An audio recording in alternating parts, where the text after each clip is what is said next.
12 वर्ष पूर्ण झाली. भारतीय जनता पार्टी आज 12 वर्षाचा उत्सव साजरा करत आहे. पण एक सर्वसामान्य नागरिक म्हणून मला एक प्रश्न पडतो, या 12 वर्षामध्ये देशाला नेमकं मिळालं तरी काय? बेरोजगारी संपली का? पेपरफुटी थांबली का? महिला सुरक्षा वाढली का? शेतकऱ्यांचे प्रश्न सुटले का? गरीब आणि मध्यमवर्गीयांचे जीवन सोपे झाले का? जर उत्तर हो असेल तर छानच आहे, पण वास्तव काय आहे?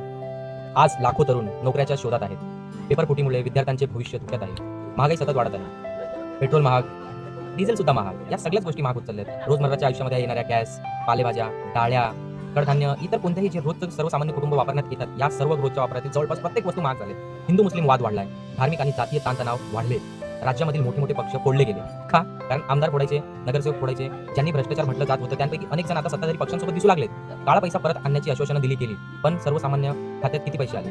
गरीब माणूस कर भरतोय, जीएसटी सुद्धा भरतोय, पेट्रोलवर कर भरतोय. दिवसांदिवस तो कर वाढत चाललाय, पण बदलत्या त्यात काय मिळालं? सर्वसामान्यांसाठी चांगले दवाखाने आहेत का? सर्वांसाठी चांगले शिक्षण उपलब्ध आहेत का? प्रत्येक तरुणाला रोजगार पाहिजे, उपलब्ध आहे का? 12 वर्ष हा खूप मोठा कालावधी असतो. म्हणून कोणत्याही पक्षाचा समर्थक किंवा विरोधक म्हणून नाही, तर एक जागृत भारतीय नागरिक म्हणून हा प्रश्न विचारायलाच हवा. 12 वर्षात माझ्या आयुष्यात नेमकं काय बदल झालं? तुम्हाला काय वाटतं? कमेंटमध्ये नक्की सांगा मित्रांनो. जय हिंद, जय महाराष्ट्र.